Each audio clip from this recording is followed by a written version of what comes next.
Hi everyone, welcome to Spill the Tea Radio, where we interview awesome singers-songwriters and those who influence their lives.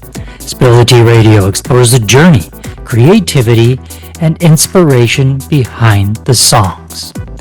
My next guest is a Montreal-based singer-songwriter who recorded her debut album, The Next Big Invention, with legendary Canadian record producer Mark Howard.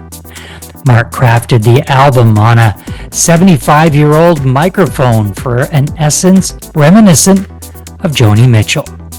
In 2023, Rachel received the ISSA's International Female Rising Star Award and was announced as a Silver Award winner for the International Female Vocal Video of the Year. So, let's spill the tea with Rachel Dara. Welcome, Rachel. Thank you, David. How are you? I'm well, thanks very much for joining us today. Just before I hit the record button, Rachel, we were talking about all of the things that a recording artist must do. So let's talk about the business behind the business and what what you're going through. So you had said to me just before we came on the air that you try to do one musical thing every single day. And while some people might think, oh, she writes a song every day. No, there's a lot of other things. So take us through some of those other things that you do on a regular basis that help move your career along. Okay, so there's so much to do behind the scenes, and a lot of people think it really has to do with music. And yes, it has to do with music, but it actually has nothing to do at all with the music part of music itself. It's more like the business aspect behind it, because every musical name that you hear, even if it's an indie artist or whatever, that's a brand. And if you want to build a brand up, even if it's a small brand right now, if you want it to get bigger, there's so much work you have to do behind the scenes. And this is work that I've been doing for years. One thing in particular, like the two most important things, I'd say, or three most important things. Number one, organizing whatever you have. So this week, I actually worked on organizing all the professional photos I have into one place so that when I'm doing advertisements on Facebook or anything, they're all there. I could just pick one, see if it works within the sizing, and just use that. Number two, applying to things. If you don't sit there and apply, or call people who you know and deepen those connections within the industry, nothing really will happen. So a lot of the time that I take has to do with applying to festivals, to shows, and just looking out for things. And especially at this time, if you're looking to book shows in the summer, start booking right now. I've been applying to festivals for the June, July, August months. I've booked shows last year. I remember in September I got a call. Hey, are you free April 25th, 2025 for a show? And I said, yeah, of course, but that's so far away. And then I realized that this is just the more professional something is, the further in advance they'll book you. Right. And I like to think about that a lot. So that's one thing. And thirdly, applying for grants and applying for what do you call it? Grant writing, grant applications, any sort of grant. Especially if you're a Canadian artist, you definitely know about SOCAN and Factor. I actually, as an artist, I've been applying to grants for years. I got my first grant last year. It was a travel grant from SOCAN. And I love SOCAN. SOCAN is awesome. And that funded my first ever, I'd call it a mini tour, honestly, because I played 3 festivals in the U.S. So my first ever self-proclaimed mini tour in the U.S. was thanks to SOCAN. Now there's and then of course there's the music. Yes, that you need to write the songs. You mentioned also that you're in the middle of putting a band together, so you've got to audition musicians. How long does that process take? What is that process about putting the band together and hiring musicians? So I'm actually in the middle of trying to figure out how that process works. I should have done this years ago, but I realized, you know what? I injured my hand recently. I'm not wearing my brace right now, but I haven't really been able to touch a guitar in about 2 weeks because I injured my hand. And that was my moment of realization that, oh my God, I need a band. I have a band in Toronto. I have a band whom I love that I play with here in Montreal, but I need a band to back me up with my stuff. I need people who are in my age range who connect with my music and who are just willing to play Rachel Dara shows with me, because I sometimes do little side projects where I'm a band member, but here is where I need to be the band lead. And here's where fostering musical connections come in. I don't tend to work with many people who are around my age range. It's not that I don't want to, it's that my genre or my main genre doesn't really fit in that category. And I tend to attract an older audience, and I love that, and I realize that I need to learn how to talk to everybody. And I'm trying to really connect my music to a younger audience so that I can get all sorts of people listening. And I realized I don't really know that many musicians who are into what I do, but I know a few, and I might as well ask at this point. And so I called up about 5 people, and I've been holding auditions, and I have some people who are interested, some people who are semi-interested, and it's just super fun because I've been working with a guitarist recently, and he's around my age, and he isn't very involved in the music scene. He does this for fun, but I feel like while I'm practicing with him, like I'm making a friend, like I made a friend, and it's super great. To push away all that awkwardness of we have nothing in common, but the music to we can do the music and we can also be friends. And I think that's coming from what I just said is coming from me as an artist and me as a person. I just love fostering connections with people and building relationships in the music. Because there's so much you could learn from other people, no matter their experience. Really, I've learned things from people who have never been on stage. I picked up guitar from people who have never been on stage, from people who just had a love for it. So this is the case where experience doesn't matter. But if you're trying to take it to bigger stages, then experience it's a good thing to have.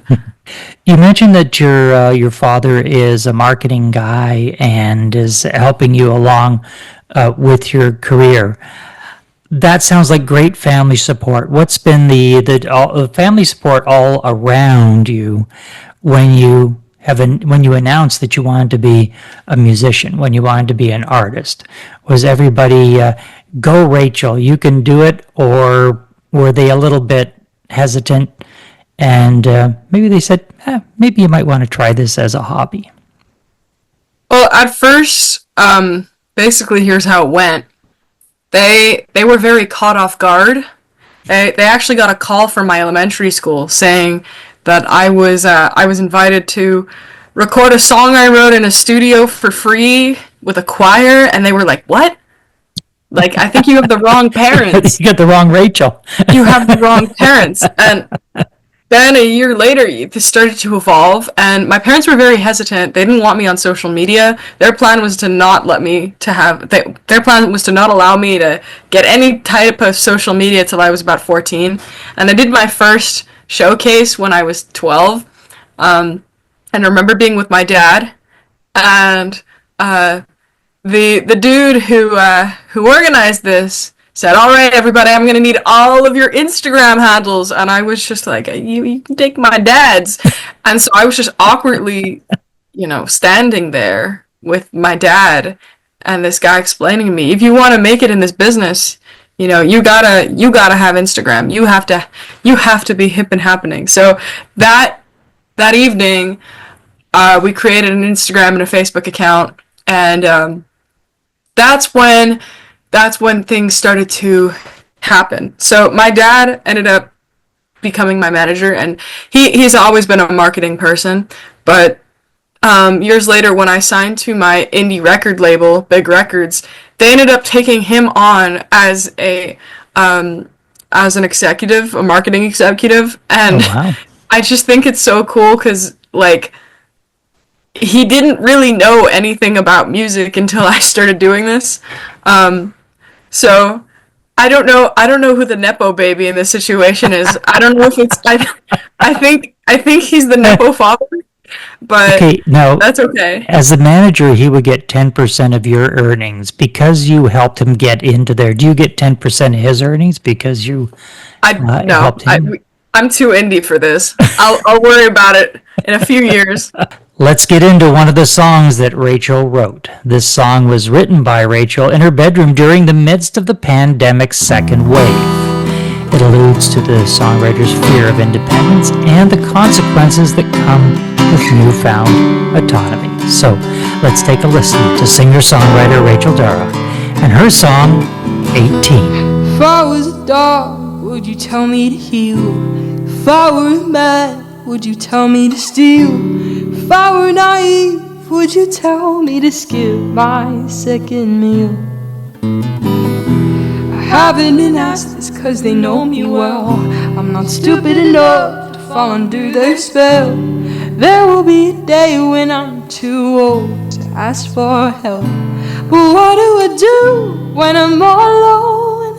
And by the law, I'm considered grown. When I try to call, they don't pick up the phone. Cause I'm young at heart and a morbid soul. What do I do when I'm 18 and I can't get no one to save me? If I end up not choosing wisely, how the hell am I gonna fall asleep? I don't want no one to hurt me, whether it be a friend or a memory. What'll be with my anxiety and everything that's bottled up inside of me when I'm 18? Oh, when I'm 18. When I'm 18. When I'm 18. I was a kid, I made a few mistakes. Hope I don't make any more, so when I'm older I'm safe. It's a shame to be legal with a door in your face that you could never escape. Rushing to get it in relationships. I don't need a man controlling all my happiness. I hope I'm still on the floor making music. That's who I'm choosing. What do I do when it's late at night and I'm too old for mom to turn off the lights? Will I be at the club trying to live my life? Or will I be chewing gum, doing something to sign? What do I do when I'm 18 and I can't get no one to save me? If I end up not choosing wisely, how the hell am I gonna fall asleep? I don't want no one to hurt me, whether it be a friend or a memory. What'll be with my anxiety and everything that's bottled up inside of me when I'm 18? Oh, don't wanna talk about it. When I'm 18, da da da da da da da da da da. Stuck at a cost, legal and lost.